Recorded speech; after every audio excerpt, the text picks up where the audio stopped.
Finally, we'll be recording the webinar and posting it online for later viewing. So a couple of quick starting comments before we jump into the panel. Of course, the OECD is interested in the future of town centers and high streets because they're economic hubs for local communities. But they're also much more than that. They're really the hearts of communities, places and spaces where people connect, create, and cultivate local pride. But what we hear from our stakeholders around the world is that these places are under pressure. The rise of e-commerce, demographic shifts, and changes in work patterns like the rise of teleworking are reshaping how we live, shop, and interact with our communities.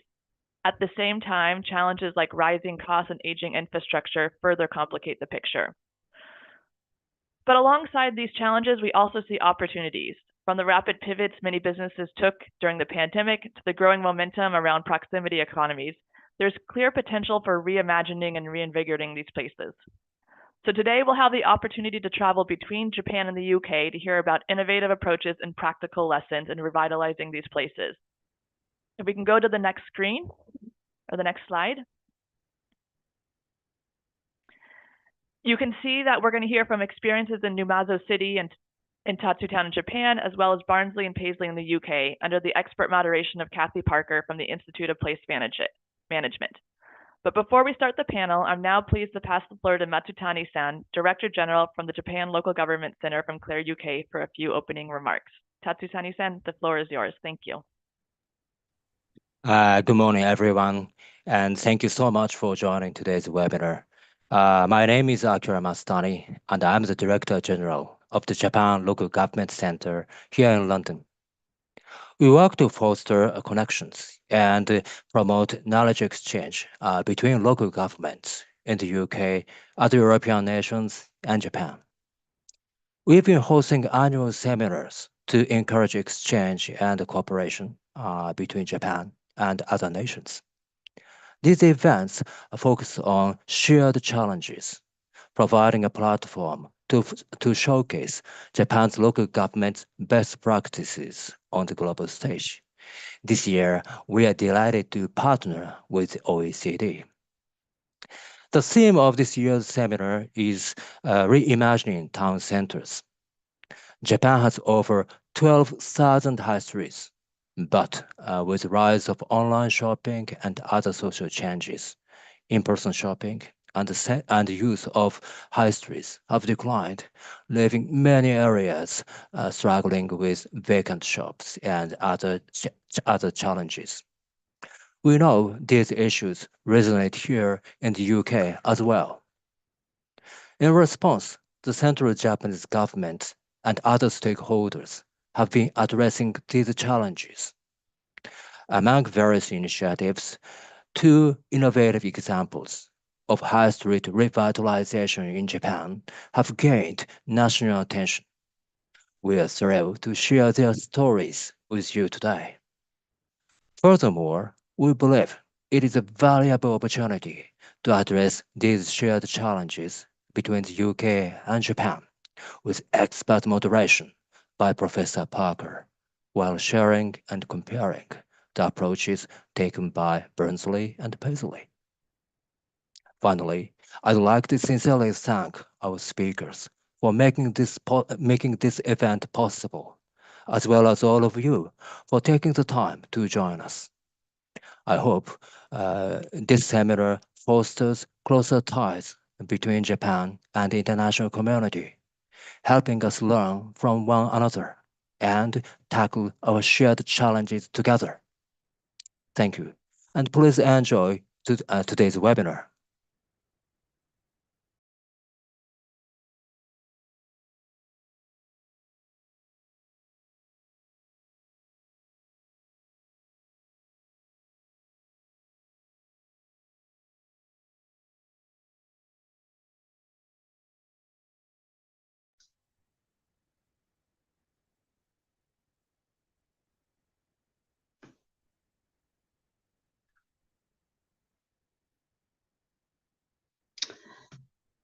So good morning, everyone.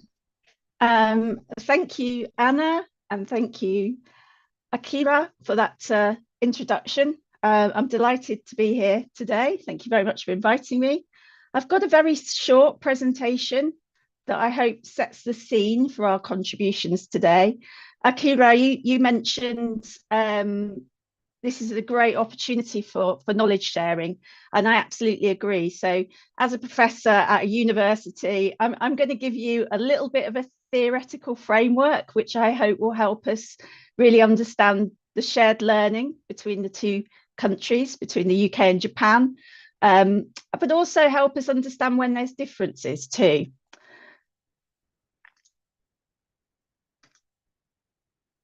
So let me just introduce myself and my institute a little bit. We're an international institute, so very pleased to be here today on that basis.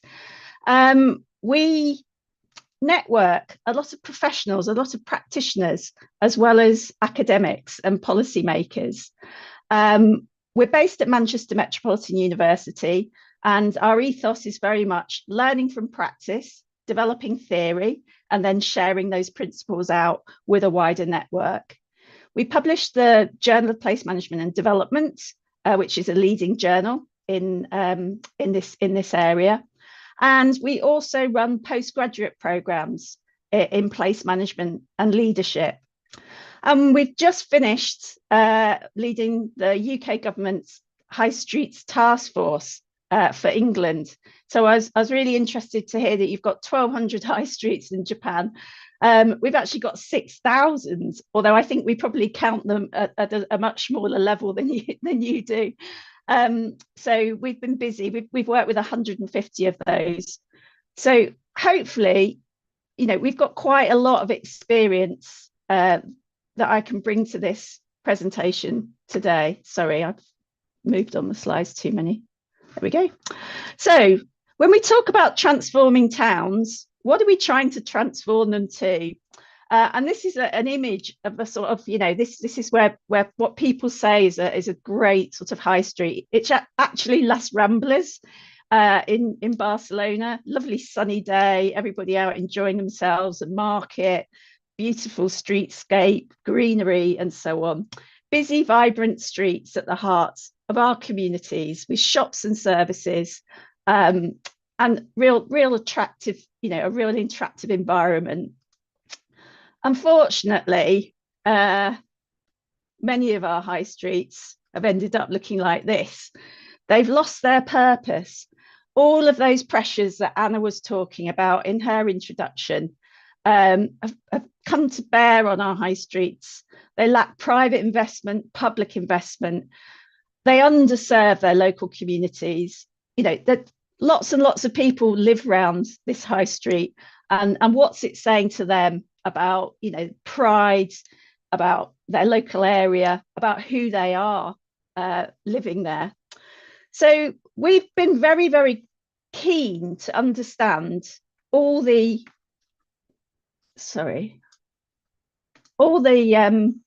factors that influence the success of high streets. They're constantly reacting to changes in technology and society. And okay, we talk about the internet now, but in the 1970s, it was things like everyone having fridges for the first time, which meant people could go to an out-of-town supermarket and do a big shop. And that then meant we lost a lot of small greengrocers and butchers and bakers from our high streets. So we did a piece of research with the Economic, Social and Research Council in 2014, which identified all the factors that affect the success of a high street or a town centre. So there's actually 234, and that was even before COVID. So we know it's a very complicated area. So it's no wonder we have a lot of these discussions about how we revitalise town centres, because it's complicated. In our study, we worked with 10 towns, and we wanted to know how much influence each of these factors had on the success of the high street, but also, really importantly, how much control local people, the local government, businesses and so on, how much they could influence those factors. Because there's lots of factors like the internet. You're not going to stop the internet. You've got to learn to live with the internet. But some things you can influence locally.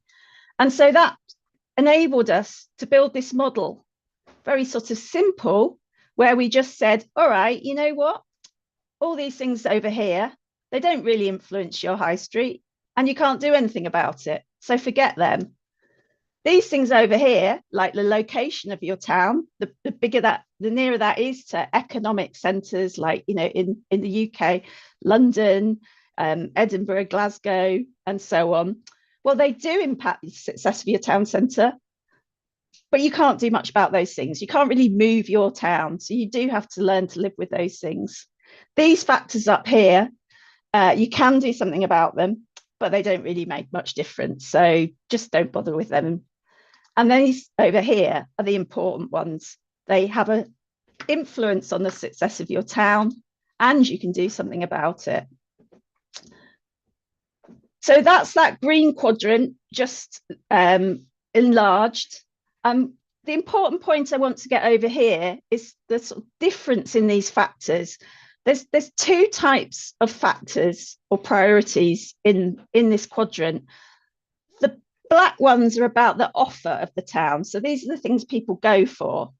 And the purple ones are more the sort of foundational management, sort of networks, these sort of things behind the scenes, if you like, that you also have to do if you want to have a successful town. And it's actually those purple things that we've been concentrating on more in the Institute, especially with our work with government. And that's, we're interested now in how do all the people that make a successful high street or town centre, how do they come together? How do they work together? And how do they make change? And that's enabled us to identify different strategies for revitalising town centres. And it's those that I think will be useful for us today. And I'm just going to end on these ones so that we can just have a shared understanding of what the 4 R's are. So I wanted to share this screen, but we can't do that in Zoom. So if you've got a mobile phone, perhaps just take a photo or take a screenshot of this, because I'd like us to use this as our presenters are talking about their experiences to see whether this is a useful framework for understanding town centre change in the UK and Japan. So the 4 strategies that we identified. First of all, repositioning. This is an important primary step to revitalisation. It's about data, it's about knowing your town and using that information to make decisions and to develop things like visions that bring everyone together. The second strategy is reinventing. So when you've done your research and you've got a plan, then you need to make it happen. You've got to do things in the short term pop-up events, festivals, just tidying up the place. And the long term might be doing things, as we're going to hear about later, where, you know, precincts are demolished and rebuilt, and that sort of large scale type of change. The next one is rebranding. That's an identity and a sense of place. So it's about the communications, it's the softer side. What's unique about your place? How do you build pride? How do you talk about your place to get people interested and excited? And then the final strategy is the restructuring.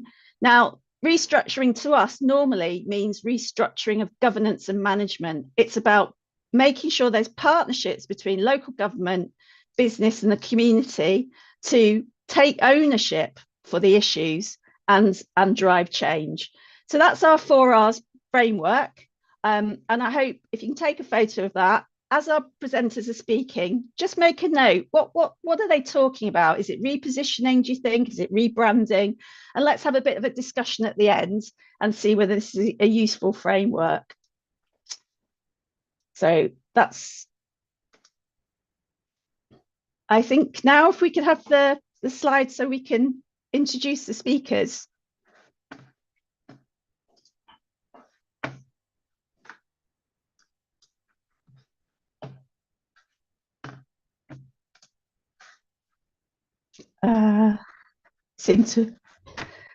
Sorry about this.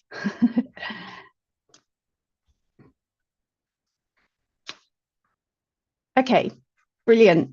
So I'm just going to run through. I think if it's okay, I think I'd like to introduce the speakers in their session, give you a little bit more background to them, because you might forget some of the people that I'm introducing. If not, the first session today, our first panel, we've got Numazu City and we've got Barnsley. So I'll start with our panelists from Numazu City. We've got Kosuke Tsuzuki, and we've got, we have just got Kosuke Tsuzuki. He's Senior Staff, the Urban Planning Department in the Urban Development Policy Division in Numazu City in Japan. So welcome, Kuzuki.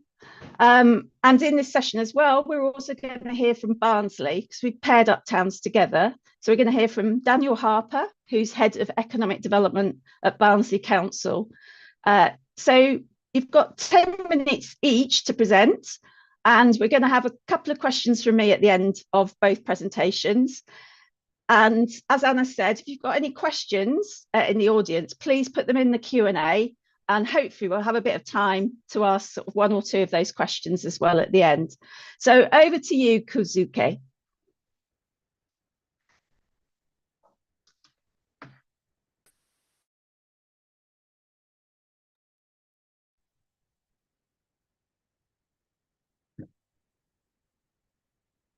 はい、沼津市の津幸と申します。よろしくお願いします。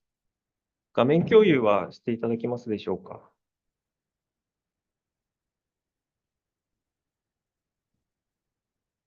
はい、それでは、商店街のアーケード撤去を契機とした公共空間再編プロジェクトについて説明をさせていただきます。よろしくお願いします。最初に沼津市のことを紹介します。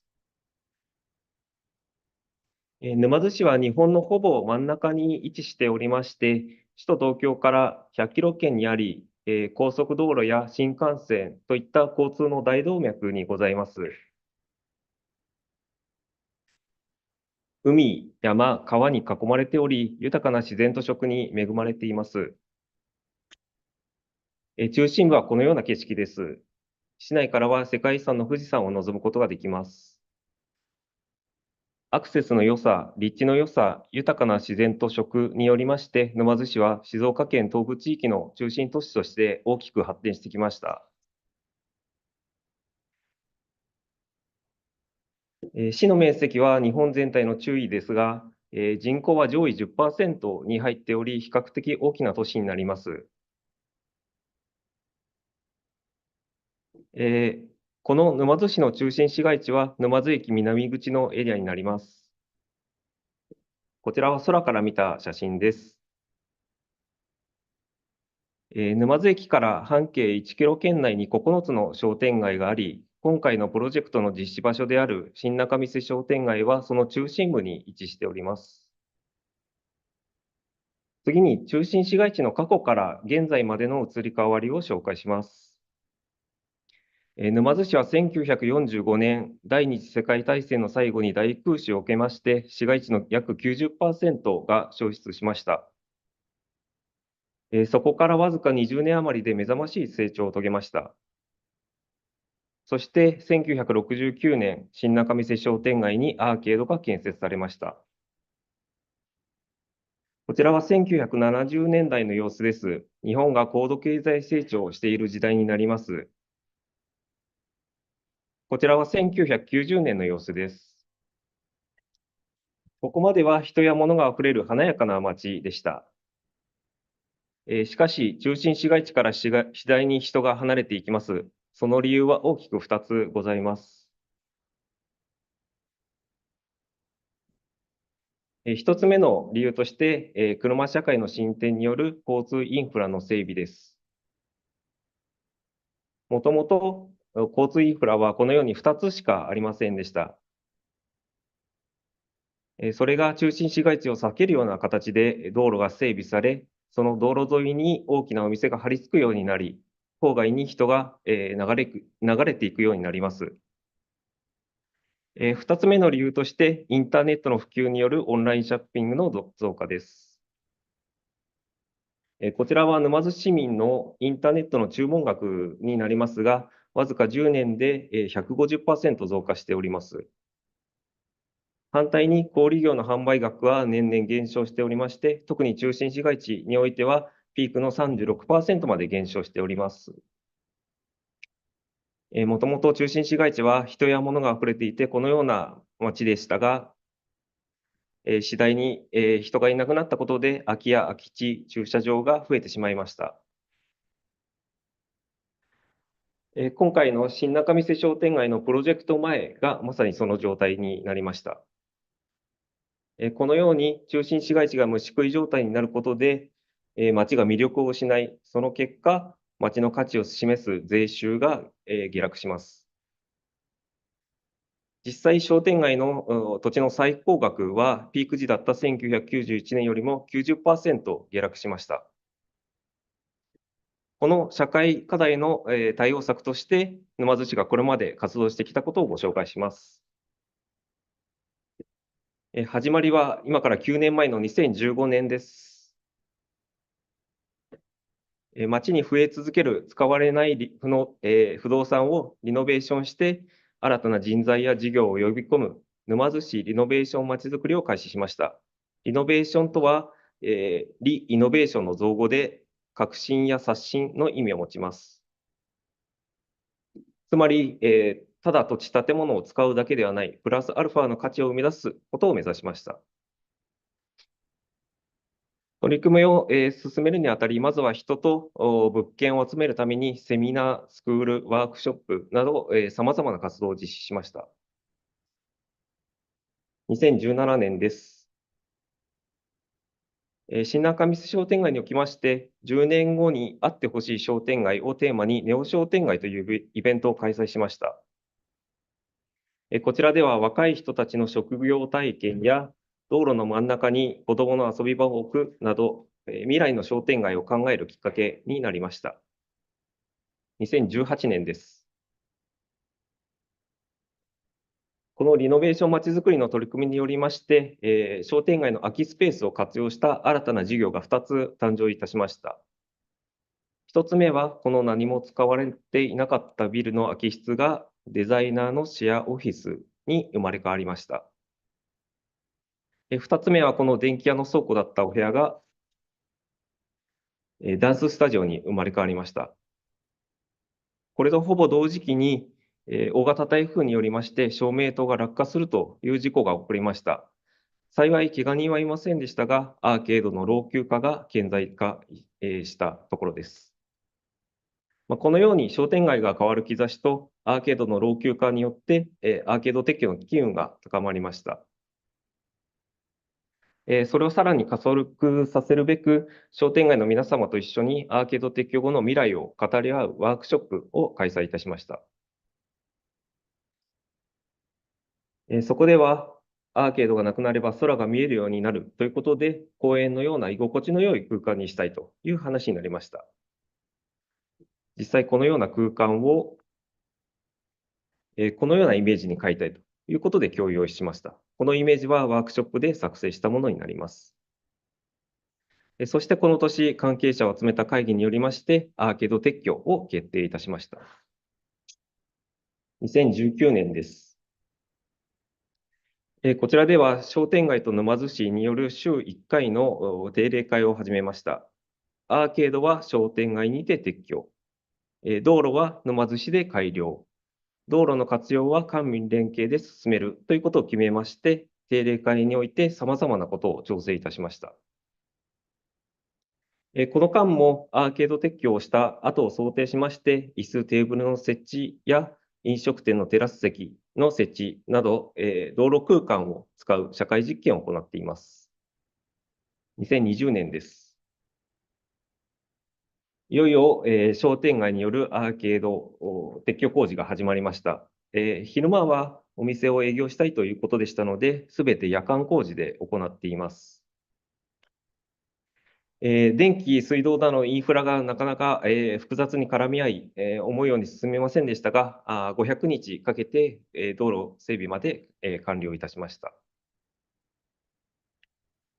そして工事中もこのように社会実験は継続して実施してきました。また、プロジェクトを広く周知するということで、撤去後もお客さんが来てくれるよう、NEXT 新中という名前をつけて、プロモーションを開始いたしました。最後に2021年以降です。先ほど見せたワークショップで作ったこのようなイメージが、実際はこのようになりました。道路上にテーブル、椅子、植栽を常設しており、公園のような居心地の良い空間が作れたものと考えています。日常はこのような様子です。まさに思い描いていた風景を作ることができました。最後に沼津市ではこのような居心地の良い場所を作る取り組みを様々な公共空間で実施しております。こちらは他の商店街の様子です。こちらは大きな道路沿いになります。そして川沿い、都市公園になります。で、私たちは居心地の良い街になれば住む場所として選ばれ、最終的に持続可能な都市へつながるものと考えております。以上で沼津市からの説明を終了します。ありがとうございました。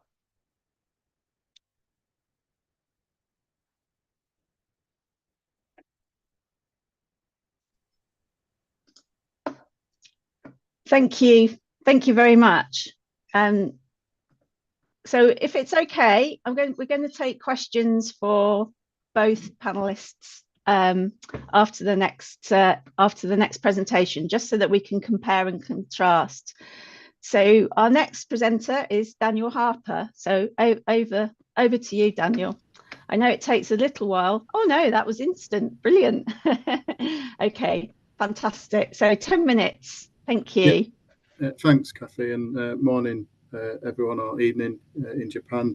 Thank you for inviting me today. I'm going to talk to you about Barnsley. So Barnsley is in South Yorkshire, which is northern England. It's about 170 miles north of London and about 35 miles east of Manchester. The population of the town is around 90,000, but the wider borough is about 250,000. So I'm just going to run through a bit of context for Barnsley and then talk about what we've done to transform our town centre. So next slide, please, Lucas. Yeah, so Barnsley is still, I think it's fair to say, a catching up economy. We've made great progress in the last sort of 10, 15 years, but there's still not enough jobs to match the South Yorkshire average. We need to do more to increase residents' skills levels and add value to the Barnsley economy. And there's further work to do in terms of economic engagement. There's quite a large amount of economic inactive people in Barnsley, which impacts on the town centre. But we've done a lot in terms of redevelopment, which I'll come on to. So next slide, please. So Barnsley's roots, it's a former mining town, coal mining town in South Yorkshire. The closure of that industry had a huge impact on Barnsley. That coupled with as it says, the brutalist centre that dominated the town at the time, and two previous attempts to regenerate the town that failed. It's fair to say that the town in the 80s, 90s and early 2000s was really beginning to struggle. There was high vacancy rates, low retail demand, and a lot of the spend went out of the borough to neighbouring towns. So the council really took it upon itself to take control and rather than wait for support from central government, etc., it really grasped the nettle and took the lead on redeveloping its own town. And there's a lot of public consultation that went alongside that. The outcome of which was people wanted a public square. They wanted to retain the markets. We have markets that are nearly 800 years old. They wanted to see water in the town centre and good quality public realm, which So next slide, please, Lucas. So what we did ultimately was, we feel, create the jewel of South Yorkshire, and the stats kind of back that up. We've seen a lot of spend come back into Barnsley that previously leaked out to other towns. We demolished the old Metropolitan Centre. We relocated the Central Library and the Sixth Form College, and we constructed what is called the Glassworks, which is essentially the new town centre, and it's a retail centre that is in the heart of Barnsley, and crucially still houses Barnsley markets, which is what the people wanted to see. So we've maintained that market town presence in the town centre. Alongside that, we've just finished building a real landmark bridge that connects the town centre to the football club and what's called the Metrodome Leisure Centre.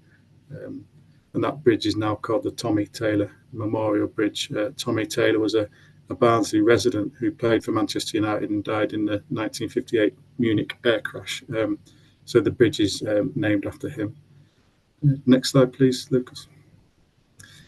But all of this work is underpinned by our town centre plan. And our vision for the town, it says there, is to work with all the stakeholders and communities to create a 21st century modern market town. We think the best town in Yorkshire, and it's where people can live, learn, work, relax, be safe, happy and healthy. Underpinning all that is a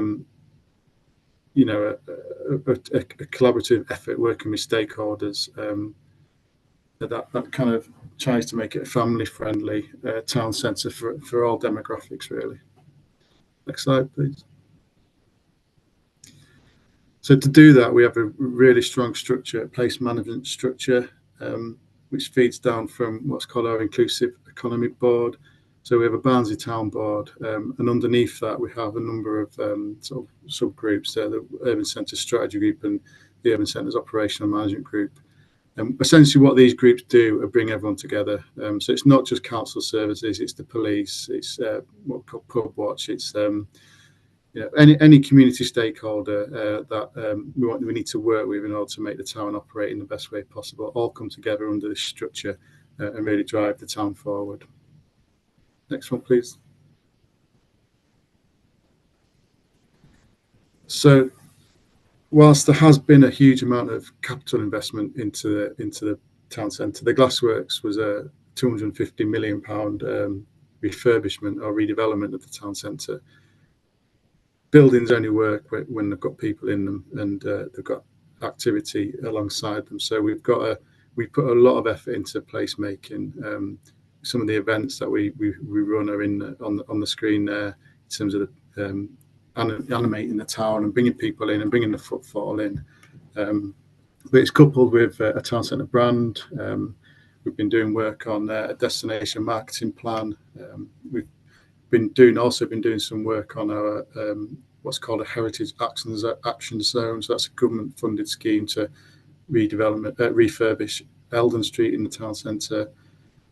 And then we've been doing a lot to drive footfall for the town centre with a target of 7.7 million in 24-25. Next one, please, Lucas.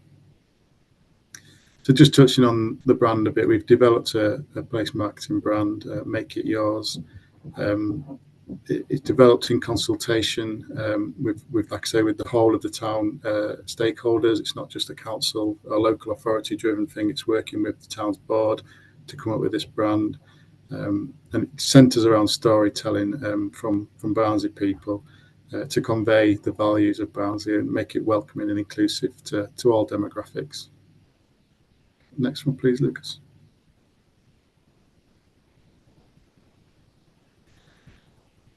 So alongside all of that, we have a strong emphasis on managing performance. So we measure footfall. We're back above pre-COVID pandemic figures for 23-24, and we're on target for the 7.7 million in 24-25. We've seen vacancy rates drop, and I think a really encouraging factor around the vacancy rates is that 65% of the businesses in the town centre are independent businesses, which is above the UK average. We measure customer spend and the brackets there that you can see and what people are spending on. We have a Barnsley gift card, which we've sold. 14,000 of those have been sold. So that encourages local spend. So that Barnsley card is a card that you can use in any shop in Barnsley, and it keeps the spend within the town. And we've had antisocial behaviour, ASB's antisocial behaviour. So the reports of antisocial behaviour are down as well, which is really encouraging. The next one, please, Lucas. So alongside all of that, we've been doing a lot of work on planning policy and what the town is used for in the future, kind of separating out different geographical locations for different uses. So it's we've worked out what the retail core is, where the cultural core is, etc., etc. So there's been a lot of work in looking longer term as well, so 20 years into the future. So there is a big piece of work now about how the town operates wider, what the master plan of the town will be going forward. So that is also a big key piece of work that we're doing to ensure that whilst we have transformed the town, it continues to transform. So that's what that slide's trying to demonstrate. The next one, please, Lucas. So I mentioned the Glassworks, which is a huge capital investment for the council, funded by the council with support from some partners, but in the main by the council.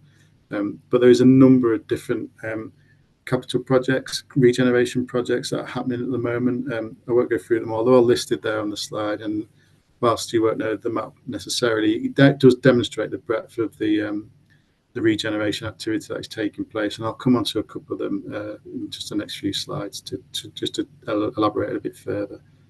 Next one, that's perfect. So Barnsley Futures, so we have a big piece of work and emphasis on regeneration for younger people. So we've 3 or 4 regen projects that are specifically focused for young people and the next generation. So we're redeveloping a home for the National Academy of Vocal Excellence. This is Barnsley Youth Choir's new home. So there'll be a £5 million project to fit out a new home for them so that it encourages activity in choirs for young people. We're refurbishing what's called the Barnsley YMCA, which is essentially a charity that supports young people. So we're refurbishing their building. There'll be a new sports hall for them and new facilities for them to operate their services out of. We've just finished work on Barnsley Civic, which is essentially a theatre in Barnsley that and creative studios that supports not just young people, but it does have a lot of work in supporting young people into the performing arts world. A youth zone will open in 2025. It's the one at the top of the screen there. It's a huge site. It's the first one of its kind in Yorkshire. So the council has funded this building for that charity to run, and it'll deliver all sorts of services for young people. We're also building a youth activity park, which would be a bike track, parkour, play area, skate park, and clubhouse facilities. Again, focused on young people. And then there's the hub as well, which is a place for children in care and care leavers where they can get all the support they need. So added together, there is a heavy focus on regeneration for young people and the future of Barnsley. Next one, please, Lucas. And health on the high street is another theme. So so health on the high street is about delivering health and wellbeing in the town centre. So essentially what this is doing is bringing a number of hospital services into the town centre. So that'll increase footfall in the town centre, but also increase or improve health outcomes as well. So double whammy with that one. Next slide, please. We've also secured some long-term plans for town. So we've got some funding from government. This is a 10-year funded programme that will be managed by the Barnsley Towns Board. So the whole community in the town will manage this funding for the next 10 years and continue to develop the town centre. Next one, please. And so what we think makes up the ingredients of a good town centre is principles, a council that's honest and works with its partners, invests its time, money and energy into the places, works in collaboration, perseveres and doesn't allow barriers to get in the way, and is also courageous. So we're not afraid of a challenge. We'll find a way to do things in Barnsley. And I think that's it. Next one. Yeah, thank you.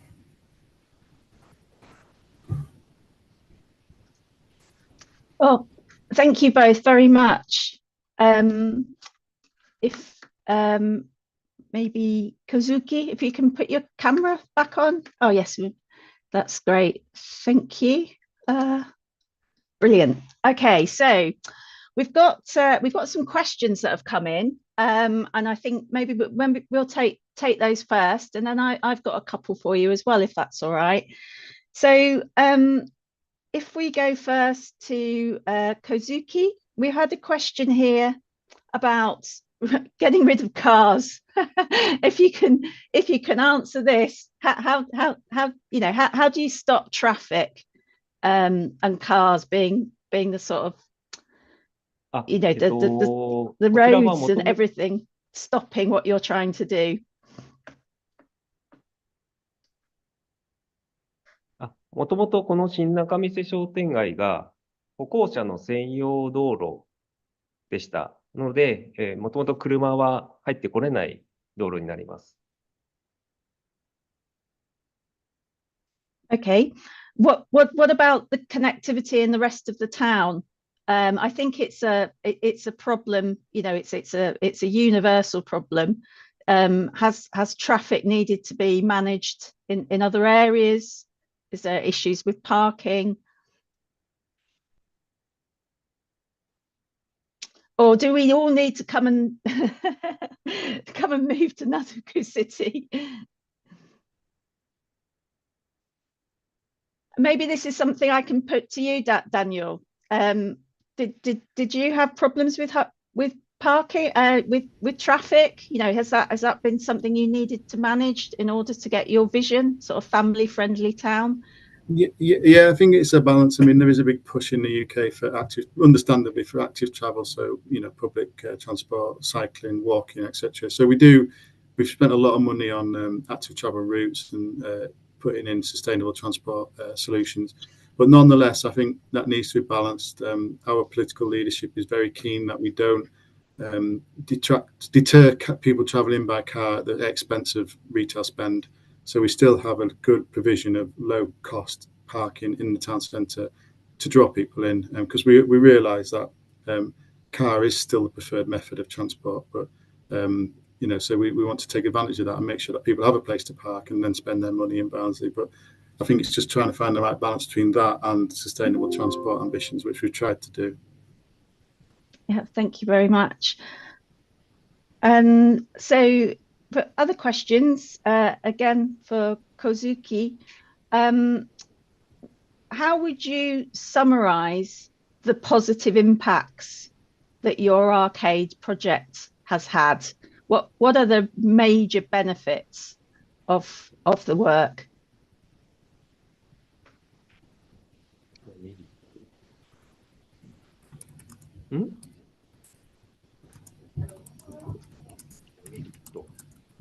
I'm hoping the translation's working okay. Please tell me if it's not. はい、聞こえてます。聞こえてます。I think especially for the community, what are the benefits to the community? メリット。まず一つは空き店舗が埋まったというところと、もともとアーケードがあってすごく暗い雰囲気でしたので、アーケードを取ったことによって空が見えて雰囲気が明るくなり、イベントが多く開催されるようになりました。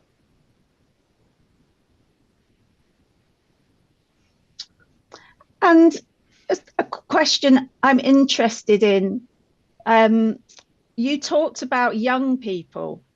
I find in England, young people, we don't ask them enough about what they want from their town. How did you engage your young people? How did you talk to them? どういうふうに巻き込んだか。Did you go to schools, colleges? Did you invite them to the town for conversation? はい。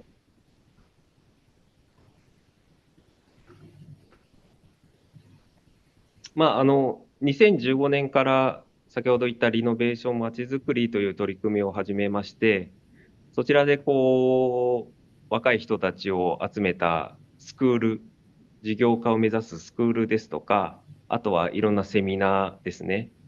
あとはいろいろ若い人たちが、交流するようなイベントを数多く仕掛けまして、そちらで、こちらから声掛けをしたりして、輪を広げていった形です。Very good. If there's one thing I'd like to see from this webinar is everybody goes back to their town and tries harder to talk to young people. One question for you, Daniel. This is from Dimitri Kopakis.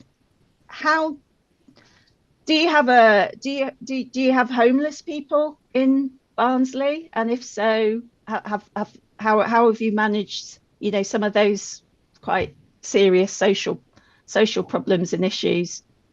Yes. I mean, we do, as all towns do. I think I suppose it's not just a town centre related issue. So we have town centre wardens which monitor the town and tackle any. I'm not relating the two, but any ancestry behaviour is one part of their job. But what they also do is look out for people. So if they see a homeless person, they can flag that and get the right agencies involved. But essentially, it's a multi-agency response. So we work very closely with the police and with adult social care services, health services. So it's a multi-pronged approach to addressing the homelessness issue. And I suppose a lot of work goes on is about prevention rather than once someone is already homeless, that's almost too late, as it were. So we do a lot of work on prevention as well, but it's extremely difficult. And I think the challenge is bigger than just one that a local authority can address as well. There's some national issues there. So, but it's very high up on the agenda. Jolly good. Thank you. Okay, so I think that's all we've got time for questions. I'd like to encourage Kozuki and Daniel to have a look at the questions on Zoom. If you can type some answers, that would be fantastic. You've had a lot of praise come through in the chat and the questions. A lot of people very grateful, very interesting presentations. So thank you both. So we're now going to go over to our second session. And again, we have two towns contrasting Tatsuno town and Paisley. So our first presenter is Takao Nozawa, who's section manager of Industry Promotion Division and Commerce in Tatsuno town. And I think you may be joined by a co-presenter, who's Kota Akahane, who's representative director. So we've got a double act there. So thank you very much. And then after that, we're going to hear from Alistair Morrison, who's head of economy and development at Renfrewshire Council in Scotland. So if we can line up the presentations ready, and we're going to go to Takao Nozawa first. 10 minutes.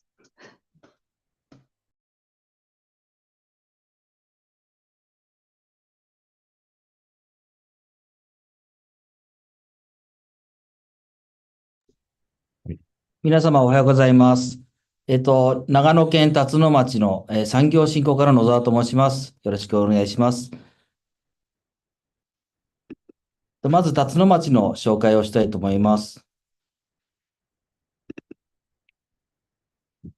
東京から約 2.5 時間で日本の真ん中と呼ばれています。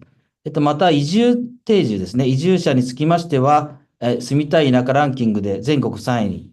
また観光につきましては、ゲンジボタルが日本一出る場所でして、年間、20万、多いとして20万匹。で、1日で2万匹という圧倒的な数が見られます。また人口に関しましては約2万人という町になります。はい。辰野町の特徴としましては、とても人を大事にしています。その中で、コーディネーターが通訳者として地域の人とのコネクションをサポートしています。私たちはこれを、変換コネクターと呼んでいます。これは、都会と田舎の、両方の言語を喋れる人、または行政と民間の間に立つ人、そんな意味合いがあります。町の特徴としましては、何もない町と呼ばれることもありますが、逆手に取ると何でもできる町ということで、自ら作り手になれる町、また、プロトタイプ作りの町ということでやっています。また、関係人口という言葉があります。これはですね、観光以上移住未満という中間層を取り込むことを、昔からやってきております。最近ではこういった方々を今度は共に地域を作る共創人口ということで、増やしていっています。また、辰野町では空き家や空き店舗を課題ではなく、資源と捉えています。で、こういった空き家などの豊かな余白が町を変えていっております。で、全国どこでも、空き家や空き店舗は多いわけですが、何が辰野町は違うかと言いますと、空き家バンクというものを、行政の方でやっておりまして、要は空いてるだけでなく、使えるように商品化するというところまでやるというところがポイントです。この空き家バンクの制約率が約 80%、今までの制約件数が200件以上となっています。また、町の中で DIY 改修、自らの手で、改修するというものが、民間主導、または、行政の方で支援するということで、20件以上の実績があります。こういった DIY 改修で町の中に空き家が生まれ変わりまして、カフェですとか、ゲストハウス、古着屋、こういったものが生まれていっています。また、まちづくりプレイヤーがとても増えていっています。私が真ん中にいます。始まりの人と呼ばれてまして、面白い人を一人呼んできて、また、その連れてきた面白い人が次の面白い人を連れてくるといったような、自然の循環が、生まれています。0から1を作るプレイヤーを全力支援して継続性を維持しています。まとめますと、入れ物となる空き家や空き店舗を商品化して並べる。そこに、鮮度を大事に人から人へつなげ、人を集める。最後に行政としては、0から1を作る人をサポートしていくことで、自分が生んだことを自分ごととして考えられる人を増やしていく。こういった3本立てでまちづくりをやっています。はい、赤羽と申します。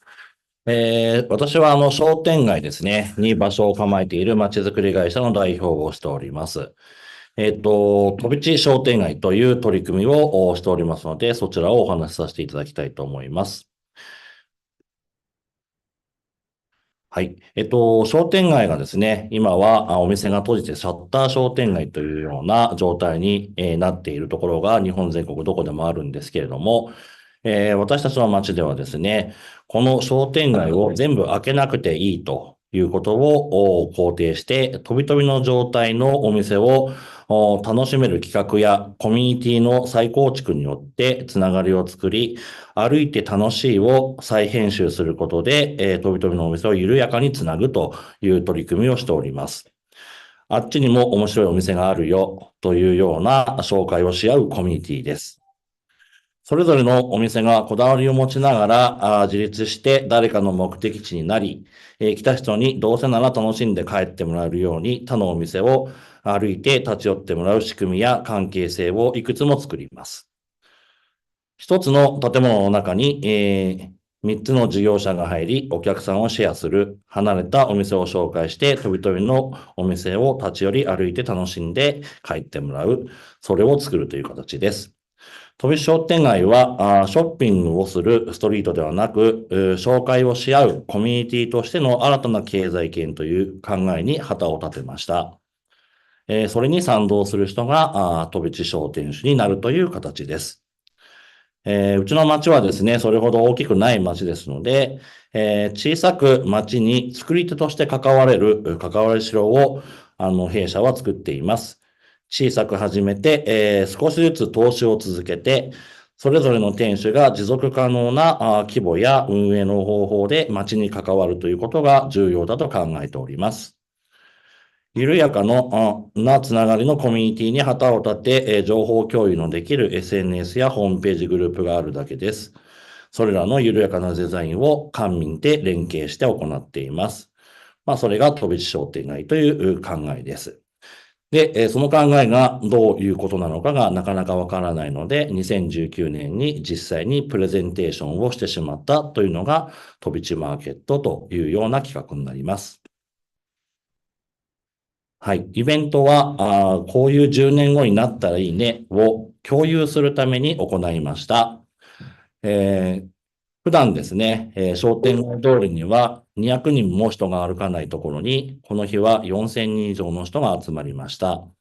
いわゆる4000人の人たちと、こうなったらいいね、確かに楽しいね、というのを共有したという形です。これに向かって今は活動をしております。あとは、官民で、9年前からですね、商店街エリアを2ヶ月に一遍街歩きをして、街を知ってもらうという取り組みも継続して行っております。このような取り組みやイベントを介して、最近様々な街の可能性を信じてくれる人たちがお店を出し始めました。弊社は、これらのお店の緩やかにつなぐということをデザインしていて、ホームページなどの運営もしております。ホームページでは、それぞれのお店が集まっているという商店街のそもそもの概念を反映しながら、実際の空間は飛び飛びの空間というような形となります。アナログとオンラインをですね、うまく組み合わせながら、いかに楽しいを作るかというのが重要です。ここはですね、商店街エリアにあったバスのハイターミナルですね。ここに田舎ではなかなかない、カルチャーなスポットを作るということからエリアリノベーションなども行っております。ダンススタジオができ、ダンサーの好む古着屋さんが出店し、人流ができることで飲食店ですね。今回はピザ屋さんが出店を新たにしました。それに合わせてダンススタジオも再投資をし、ダンスフロアを整えるというような流れです。日本のですね、NHK のクローズアップ現代という番組にも、スモールビジネスというような小さく始めるですね、リスクを少なく、チャレンジできるというのは、すごくローカルの商店街にはマッチしているということで注目していただきまして、番組なども取材をして放映していただきました。より多くの人に自分をとして、いかに地域に関わり、商店街に関わり、楽しむ人が増えるか、そのような取り組みを続けているというのが、辰野町の取り組みとなります。以上です。ありがとうございます。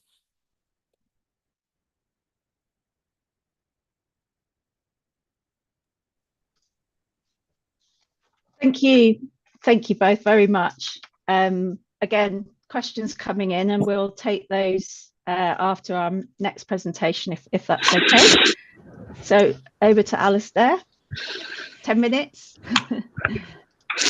Thank you very much, Kathy. Hello, everyone. My name is Alistair Morrison. I am the Head of Economy and Development at Renfrewshire Council, and I will present today on how Scotland's largest town centre, which is Paisley, has been tackling the issues of regeneration and revitalisation.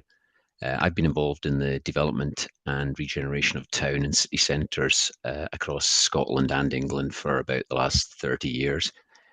So I've got a wee bit of experience in this matter, but great this morning to hear from other places. We're always learning, as you said at the outset, Kathy, in terms of just what the challenges are and how we can learn from ideas and initiatives elsewhere. If we can move on to the first slide, please. I'll give you a little bit of information about Paisley for those that aren't familiar. Paisley has about 80,000 residents and forms an integral part of the wider Glasgow metropolitan region, which is about 1.7 million residents.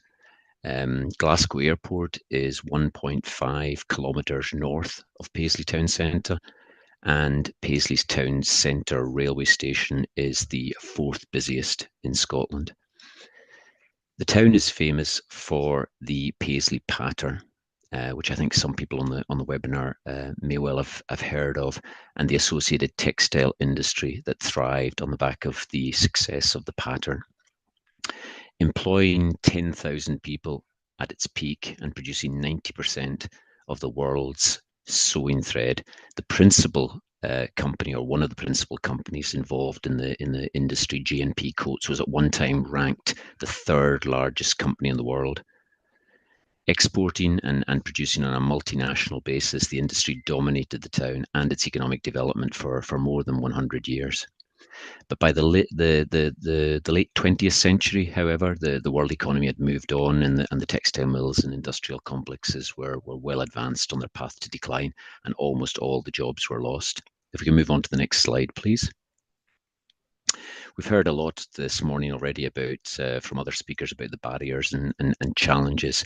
And the reason for that short history lesson is that Paisley's town centre's fortunes followed the trajectory of the textile industry. So all town centres in Scotland, it'll come as no surprise, and I'm sure it's the same in many other countries, have faced the challenge for declining demand for physical space over the last 20 years. However, in Paisley, this became particularly acute for a number of reasons, 3 of which I'll focus on here. Firstly, as Scotland's largest town centre, it had almost 500 retail units, far in excess of other town centres in Scotland.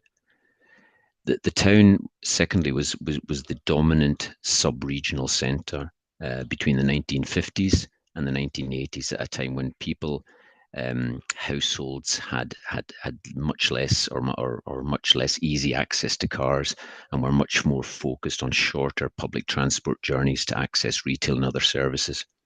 And then the third point is that since the year 2000, so over the last 25 years, Scotland has developed 2 of its largest regional shopping malls, and they have both opened within 7 kilometres of Paisley town centre. And that just happened to be because of accident. One is called Braehead, one is known as Silverburn, and they're both, more than 150,000 square metres in size, both modern, purpose-built shopping centres, indoor shopping malls. So this has resulted in lower demand, lower footfall, and higher vacancy in both purpose-built and traditional commercial floor space in Paisley's historic town centre.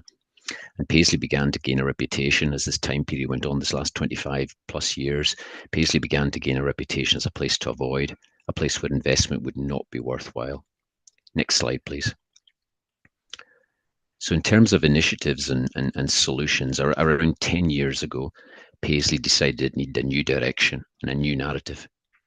It decided to focus heavily on culture and heritage as its way of regenerating its once proud town centre. And like Barnsley, we wanted to focus on the future. Making the most of its 120 heritage buildings, its medieval abbey, its famous churches and landmarks, and the world-famous Paisley pattern, it set about reinvesting in some of its key cultural facilities and attractions. It published a baseline report, which has become fairly important, I think, in the overall scheme of things. And that baseline report was called The Untold Story, and I'll publish a link to that I'll add that into the chat after I finish this presentation. And this made clear that Paisley had a number of unique selling points that could drive its visitor and commercial economy and revitalise many parts of its central area. Next slide, please. One of these was its Victorian Museum, with its world-class collections of paintings, ceramics and Paisley pattern shawls, which formed the centrepiece of a £100 million plus investment by the local authority. So Renfrewshire Council and its partners have invested £100 million or more in these various different cultural and heritage assets, and aiming to build Paisley's visitor economy, as well as transform the image of the town as a place to invest in. The museum itself is a £45 million investment, and it's now almost complete. It's due to reopen next year, 2025, and has been after being reimagined and physically transformed over the last 6 years, and that's been a very large project for us. Next slide, please. Some of the other cultural venues that we've focused on, the museum is at the centre of it, but it's one of a suite of buildings, and they include, on the bottom right of the screen there of the slide, is the largest Baptist church in Europe, known as Thomas Coates. On the left-hand side of the screen, top and bottom, is Paisley Town Hall, and that dates from 1882, and that was actually a philanthropic gesture, a gift to the town by one of the mill owners, the textile mill owners that I mentioned, and that's now been modernised to offer a 1,000 capacity all-purpose venue for concerts and weddings.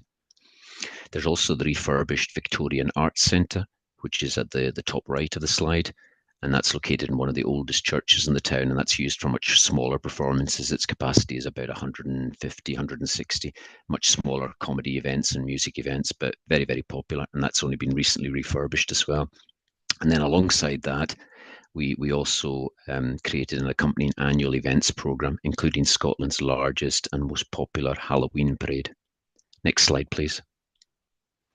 Alongside this investment in culture and heritage, it's not just about putting on events and making old buildings look a lot nicer and make them a lot more functional, although that's been central to it.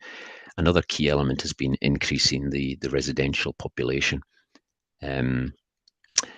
Beyond culture and heritage, the town is focused on increasing the number of residents in the town centre, and achieving this has been possible for a number of reasons. One of these is resident demand for town centre living has increased, certainly an awful lot more than it was 25 years ago. Opportunities arising through the redevelopment of redundant sites, such as former municipal offices that have become redundant. They've been redeveloped for housing. And there's also been joint ventures where the council and private developers have agreed to regenerate empty sites, with both sharing the risk. And that's very, very important, especially when it comes to how marginal some of these are in terms of economic viability. And there's also been grants have become available from central government for the refurbishment of empty buildings, and that's been very important. We would estimate in the last 15 years about 500 new homes have been added, which might not seem like many to some, but there was a relatively low residential number at the start of that period. And we'd estimate that there's potential for another 350 or more in the next 10 years. Move on to the next slide, please. What I'd like to finish on is the vision. You may have noticed on one of the earlier slides there when Kathy was talking at the outset about that image of what people want to see in town centres, and she used the Ramblas in area in Barcelona. The image that we had in the top right in our Paisley vision actually reminded me of that in terms of what was drawn by the architects at that time. But I'd like to finish on the Paisley vision, and I'll also provide a link to this in the chat. This was a joint commission in 2019 between national and local government, looking to seek solutions to the challenges of declining town centres in Scotland. And it put new residential as its focus. And the vision seeks to look forward 25 years. So that point about looking back as well to take the culture and heritage, but also looking as far forward as we can and anticipate where Scottish town centres may be by then. It examines the demand for uses such as hotel, health centres, new business accommodation, education, retail, and leisure, as well as enhanced public spaces and greater levels of travel. And it considers how Paisley can maximise its unique selling points of culture and heritage, which I've mentioned, but also its proximity and strong connectivity to the European scale city that is Glasgow. So Glasgow lies 10 kilometres east of Paisley town centre, and also its adjacency to Glasgow Airport, which I mentioned, 1.5 kilometres north.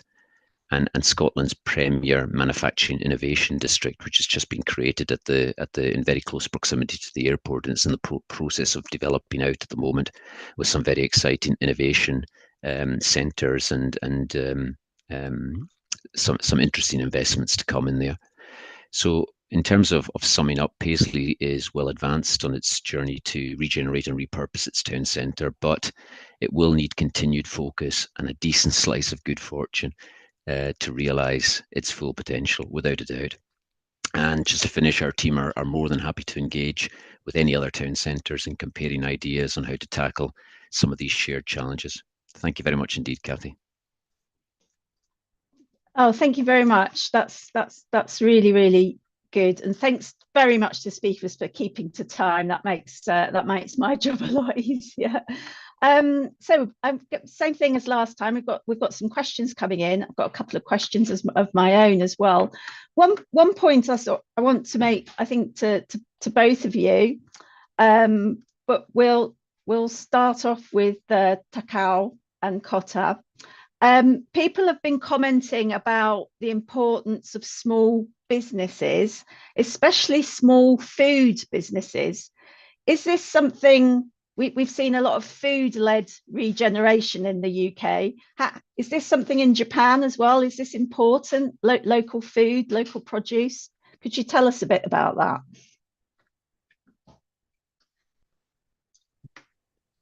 はい。食べ物は、誰しもが1日3回食べると。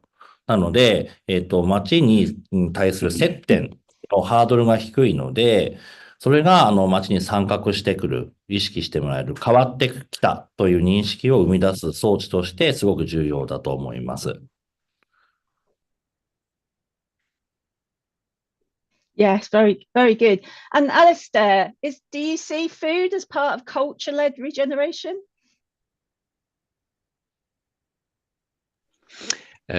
Yes, we do, Kathy. In fact, one of the proposals that came forward in that Paisley Vision document that I referred to was for a food court, which people may well have heard of, but the idea of a number of food traders occupying the same space or the same building, but actually each selling their own products, their own wares to central customers that sit in generally a shared or connected seating area. So that was one of the areas that came forward. And we also hold an annual food and drink festival in around about Easter time, so around about April. Each year we have quite a successful food and drink, where we have small market stalls come and fill the street spaces, the pedestrianised areas. And that's been very successful over the last sort of 5 to 10 years. Very good. An interesting point has come in from Haizu Takamotsu in the chat here. Again, I'd like to ask this to both. So starting with Tatsuno town, it's the importance of history and sort of going back, looking at archives and old photos. And have you been able to build on sort of some heritage and historical references?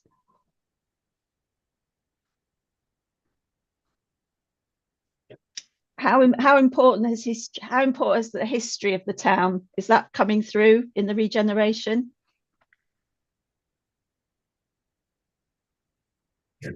はい。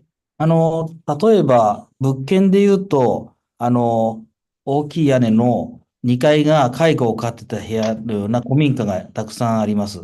で、こういった木造建築の物件っていうのはとても DIY もしやすいですし、ものすごく風景もですね、田舎の里山の風景を守ってくれるということで、こういった里山の風景を守るためにですね、そういったものがリノベーションされていくことはすごい、価値のあることだと思ってます。また、街中のエリアにおいては、やっぱり昔鉄道を中心として、商店街が形成されているので、昔の建物の看板ですね。そういったもの、ファサード面は、ほぼ今、リノベーションして新しく入るお店はいじらないですね。で、そうすると、昔、洋服を売っていたなんとか〇〇のお店ですというのを地元の人にお伝えすると、あそこで始めた新しいお店の人ねというような、歴史を継承するということができるので、お金もかけない、歴史も継承するというような形で、スモールビジネスというところにもすごくいいなと思ってます。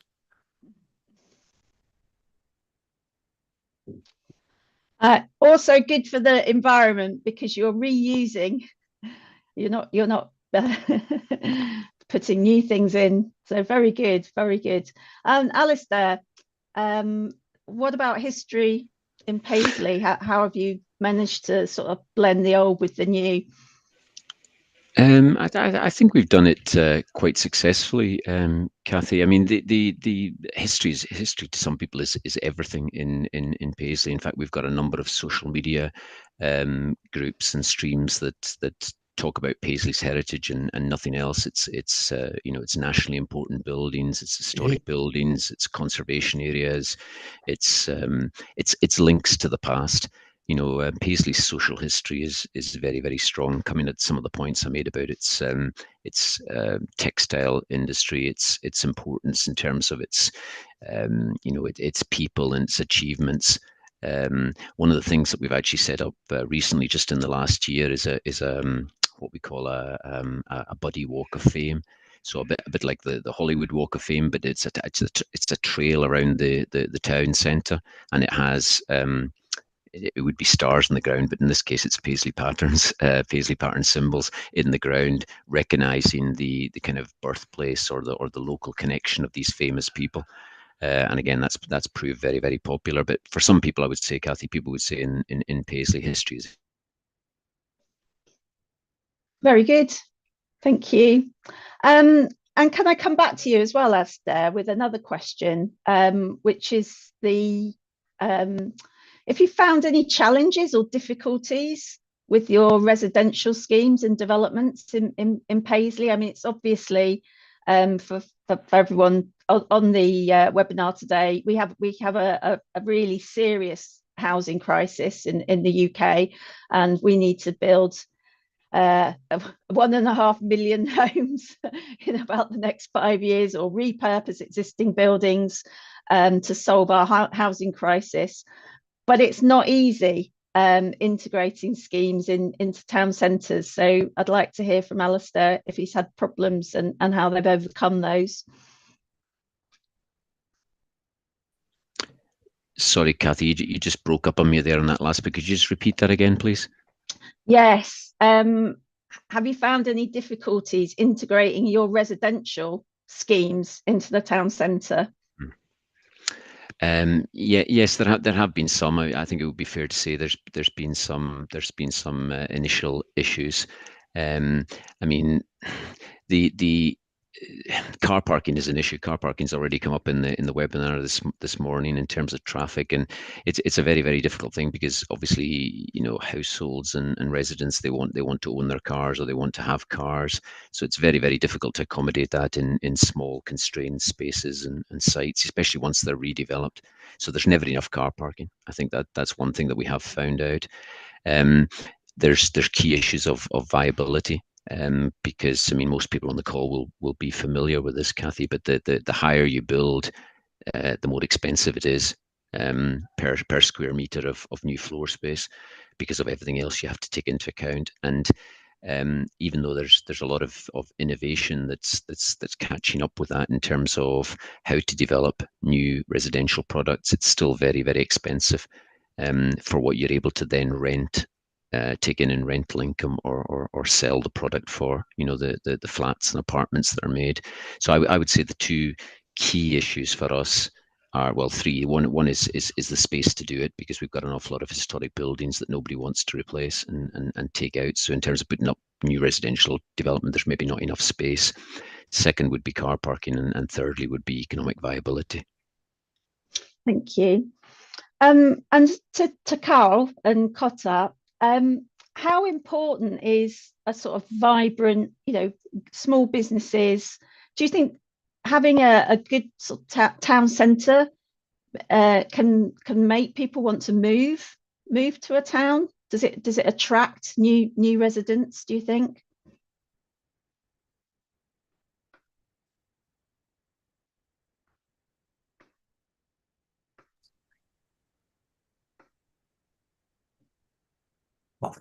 はい。日本ではですね、空き家がこれから2040年に向けて40%空き家になります。なので、圧倒的に、中心市街地や里山も含めて、空き家が爆増します。なので、特にそういった近くに住みたいということではなくて、やはり車なども置けるような、少し離れた場所にっていうのが、住むには人気の場所です。はい。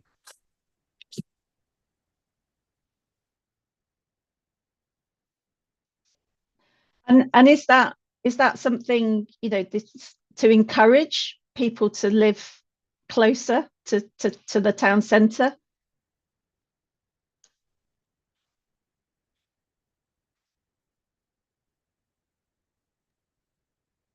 都市計画上はですね、そういったエリアを決めて、法律ですとか制度、補助制度なども設けてはいます。ただ、特段集中的にどこかのエリアにですね、人を集めてということではなくて、もともとのその中心市街地を、歩いて楽しい場所にしていくっていうふうな、そこに遊びに来てもらうとかですね、楽しみに来てもらうと。そうすると、街にそういう楽しい場所があれば、街全体に人が来てくれると。それは住むということだけではなくて、今は1時間ぐらいのエリアの中に、ローカル都市があるので、みんなそこに遊び行ってます。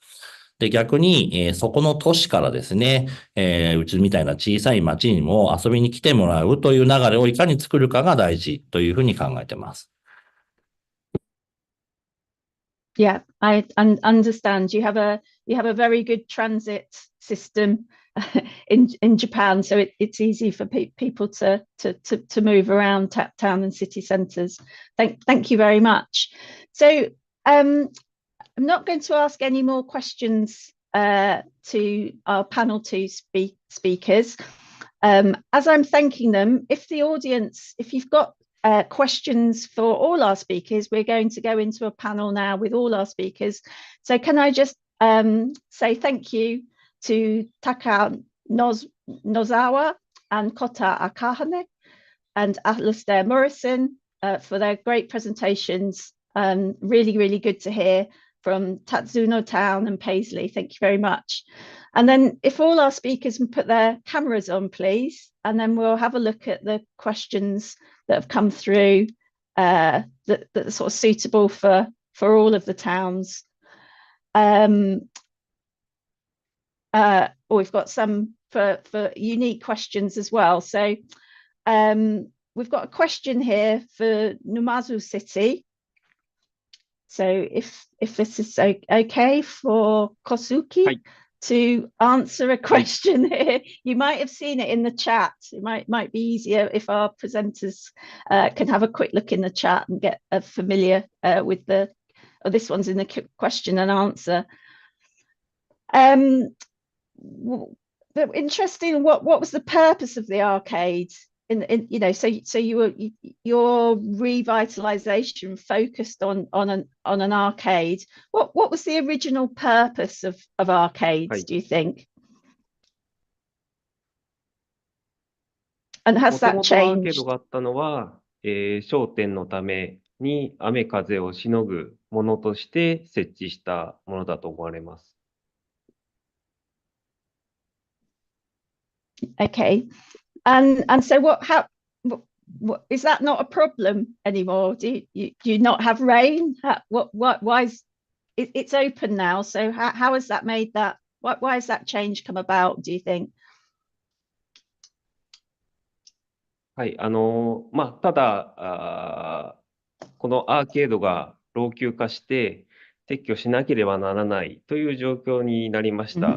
で、ただ撤去しただけでは当然お客さんは雨が降ったら来なくなる心配がありますので、ただ単に撤去をするだけではなく、撤去に合わせて、テーブル、椅子、植栽を設置したり、少しでも皆さんが居心地よくて来たくなるような場所っていうものを目指しました。Thank you. And is that something common to all the towns, cities that we've heard of today? Do you think people, do like to be outside more, or a little bit more, don't expect to be in a shopping mall on escalators taken from one building to another? Is this something sort of being outside? Is that something we see in other towns? Perhaps someone can tell us about maybe Daniel in Barnsley or somewhere else. You see people sitting outside, cafe culture. Yeah, absolutely. Especially perhaps since COVID as well, it's kind of taken on. But I think what we've tried to do in Barnsley is, we do a lot. I mean, we do a lot of events that are outdoor. We do a lot of activities outdoor in the square, particularly in the summer months. But I think what's great about the Glassworks, our town centre shopping centre, is it's got that mix of both. It's got that blend of both into it. So the thoroughfare through the Glassworks is open. It's obviously got a roof, but it's open out to the square and the adjacent high street, so you can walk through, and it feels like you're outdoor, but you're also indoor. So it's getting that blend of indoor outdoor, I think, and they're making the most of the public square when the weather permits in Northern England.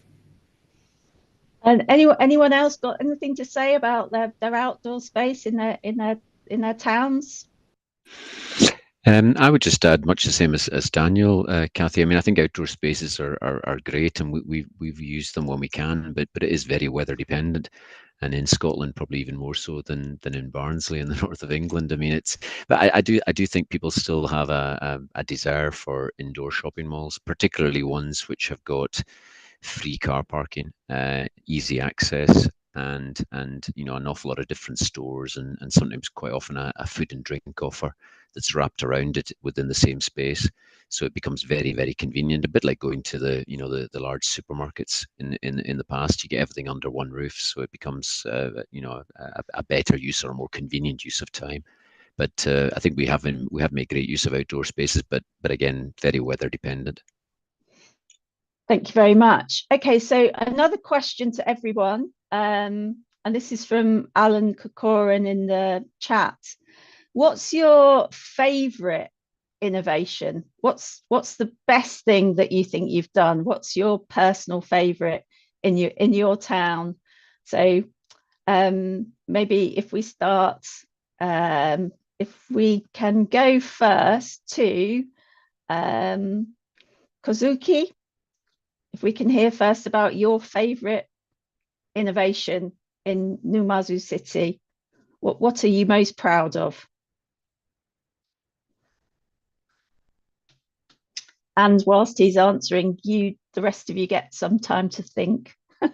Sorry for putting you on the spot.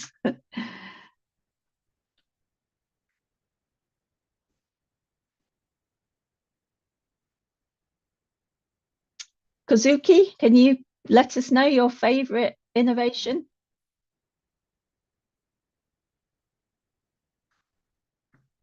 イノベーションなんだろう。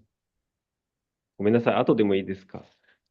先に他の方でもいいですか。すいません。That's fine. 難しい。Someone put their hand up if they've got one. Right, thank you, Daniel. You've got at least 2 minutes to think of something. Well, I think just there's two things really. There's one more broader, which is the approach they've taken and the braveness of the council to invest the money into totally transforming the town centre, which enables all the events and to take place and all the cultural events that run alongside the physical redevelopment. But if one specific thing would be the introduction of what's called the CDC, the Community Diagnostic Centre, which is an NHS and health service facility. And that's seen increasing footfall due to people coming to appointments at that facility, but also improvements in health outcomes, i.e. A 25% increase in breast cancer screening, for example. So I think that bringing the health services into the town centre, which has that double impact of economic outcomes and health outcomes, is probably one of the best things that Barnsley have done. That's really interesting. I mean, in the UK, we lost a lot of our sort of healthcare provision from our towns. It sort of went edge of towns, and hospitals that you had to drive to. So that's a really good example.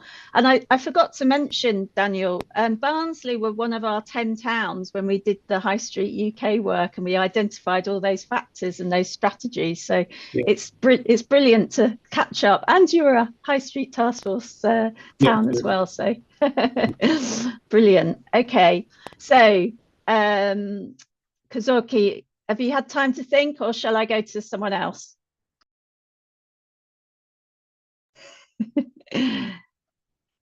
All right, let's I'll come back to you. We'll do you last. はい、後でお願いします。Oh, yeah, okay.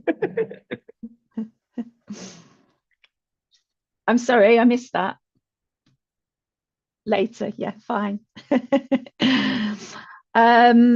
So Takao and Kota, do you have a favorite in Tatsuno Town? A favorite project or innovation?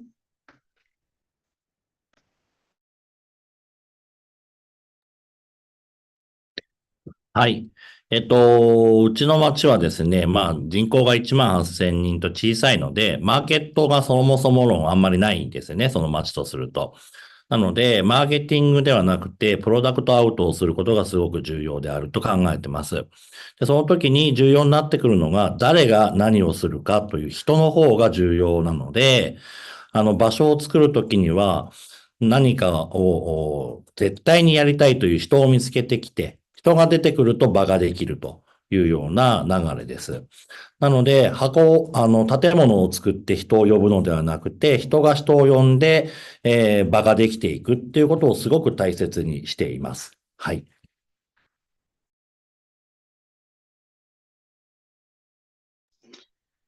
Yes, I think I wrote down something that you've built a network of fun and interesting people. And that, again, that's a very important takeaway for this. People-powered regeneration. It's people that make places, not really buildings and other things. So yeah, I think that's really good.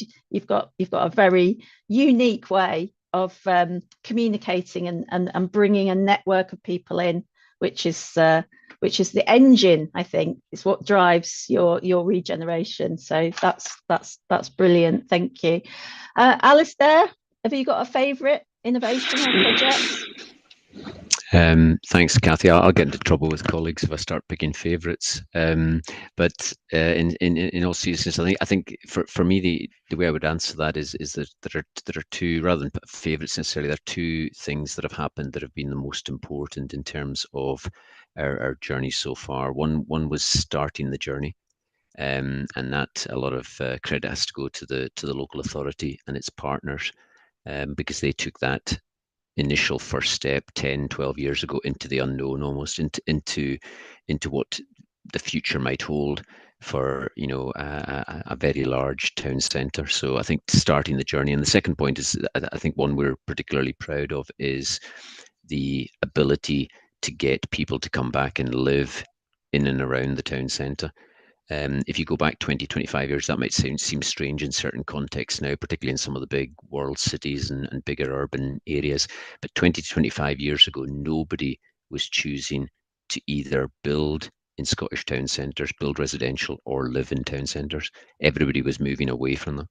So I think in terms of achievements so far, and although we're still very early in that journey, that has been one of the proudest things, I think, for people locally, is that people are now coming back and living in the town centre.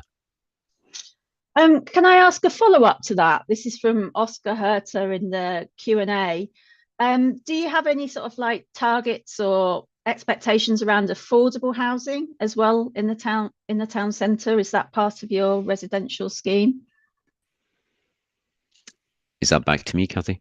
Yes, sorry, back to you, Alistair. Thanks. Yeah, I mean, interesting question, and yes, very much so. In fact, I would say probably about a third of our housing, maybe not quite as much as a third, maybe 25% of the accommodation we've provided in our town centre since we started on this journey, so over the last 10, 12 years, has been what you would describe as affordable in the Scottish context. So it's either at discounted rent or it's at discounted price for sale. And we've got some great examples of one of our joint ventures in particular in a very, very central site just north of Paisley Abbey, and it's about 140 units, and most of these units are actually in what you would describe the affordable category. So they're either what we describe in Scotland as mid-market rent, or they're available through registered social landlords, what we call housing associations. And it's been very, very successful, very popular scheme, and very well designed. And it seems to be, it seems to be proving very, very popular. Thank you very much.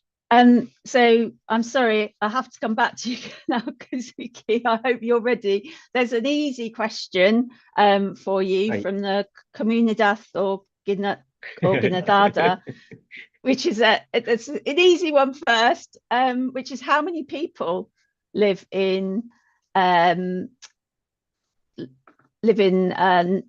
City, roughly. 今人口が18万人ちょっとです。Thank you. Okay, that's brilliant. And 130,000.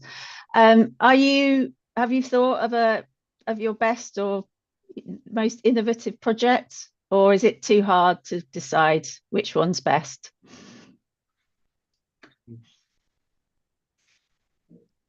先ほどの質問ですよね。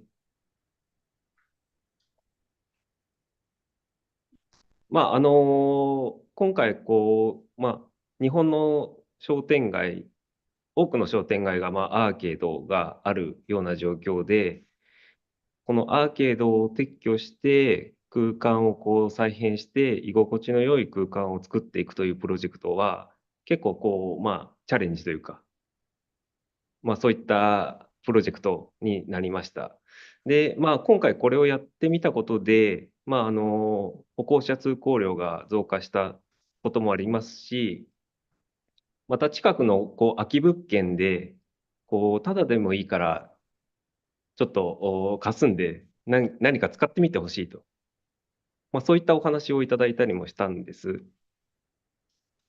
ですので、少しずつアーケード撤去したことによって街が変わってきてるんじゃないかというふうに思っております。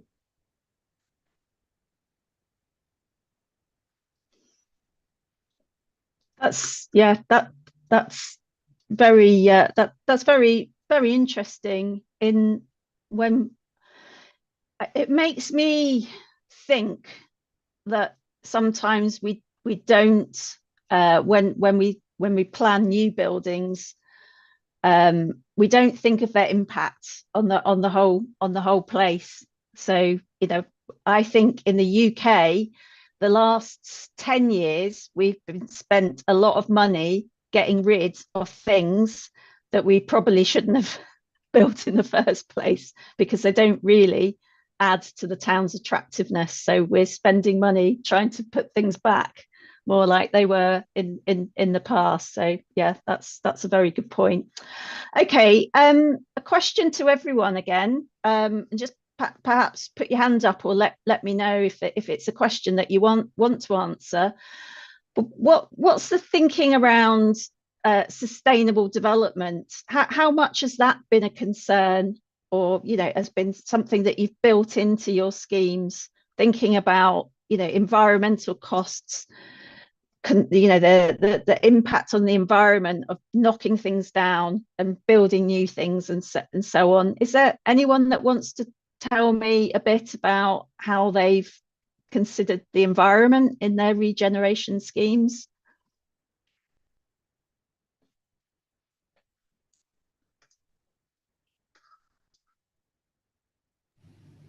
Kota's nodding his head there. So is this something that you've considered in Tatsuno Town?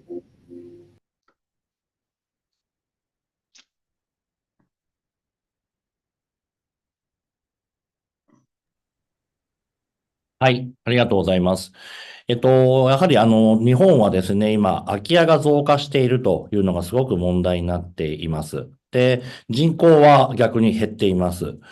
で、その多くの中で、例えば家もそうですし、お店もそうなんですけれども、それらの家財や、重機ですね、の、ゴミの問題がすごく出てきます。なので、今、辰野町で取り組んでいる活動とすれば、それらのものをですね、また、活用できるような形で、新しくお店を出す人に、まだまだ使えるものを提供したりですとか、そういった循環の仕組みを提供するというような取り組みも行っております。また、先ほどから、やっぱり小さく行うと。大きい開発というのはどうしても、大きいエネルギーがかかりますし、お金もかかるという形で、その町にあった経済規模、工事規模、マーケットの規模ですね。それに合わせて、その住民たちが、満足度を高めるような形でですね、少しずつ、投資をすると。それが持続可能なことなんじゃないかなというふうに考えています。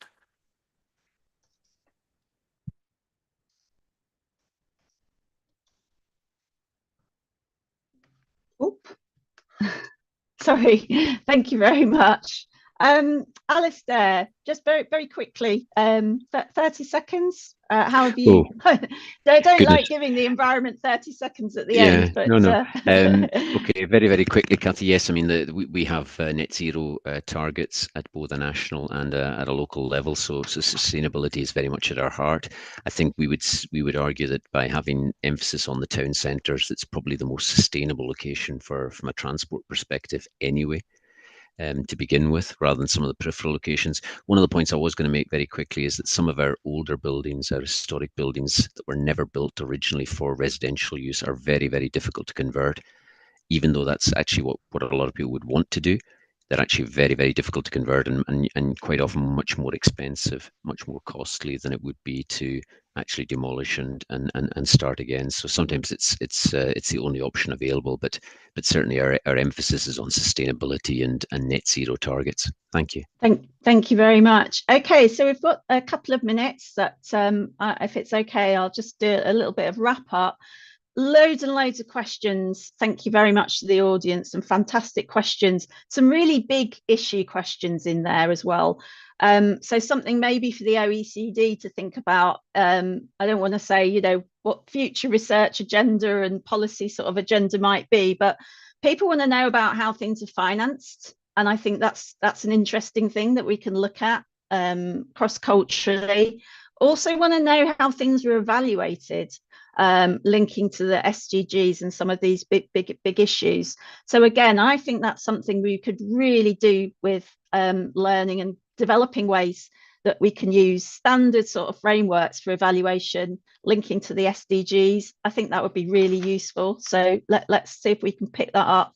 Back to my first point about was the 4Rs framework useful? Well, we've certainly heard about lots of repositioning, making sure you involve the community in your plans before you even get started, so taking them with you. Reinventing, we've heard unusually, and I think this is showing that things have changed. We've heard as much about the things that you can do this week or next week with like events and sort of like culture, live sort of culture in your towns, as much as we have about the regeneration and the sort of big ticket items. The rebranding, Barnsley's especially talking about all the events and the buzz that they're putting in, and the family friendly town. And also we heard that really from everybody, that having a vision and being able to communicate about the changes to everybody is really important. And then finally, restructuring. Perhaps haven't heard quite so much about that. We did from our friends in Tatsuno Town and their network of fun and interesting people, but the partnerships and the idea that people in partnership with others make places, I think has come over loud and clear from the UK and Japan. So I hope the 4Rs framework is sort of quite useful for us understanding the similarities. I am very keen to understand more about the differences, especially in sort of financing, because I'm sure we can learn quite a lot from each other on that. So thanks to all our presenters, and thanks to the OECD for putting this on, and the Japanese Local Government Centre. I think that's me saying goodbye. Bye.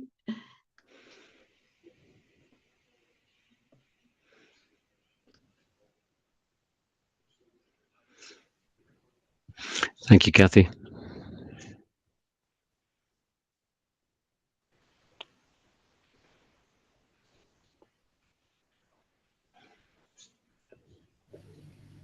Thanks, all. See you soon. Thanks, Daniel.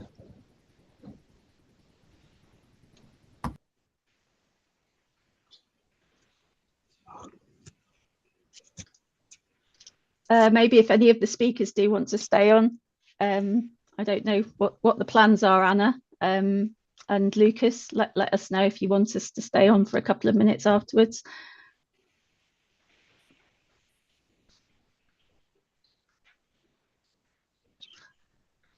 Are they still on, Kathy? I'm not sure. See a list. I can't see a list of who's actually still on. No. We've got 2 people from OECD. We've got yeah, I think they probably are, but if not, let me just say thank you very much to everyone. Brilliant. See you again soon, I hope. Thank you. Bye. Thanks, Kathy. ありがとうございました。 Bye now. Thank you. Thank Thank you very you. much. ありがとうございました。Thank あり you. がとうございました。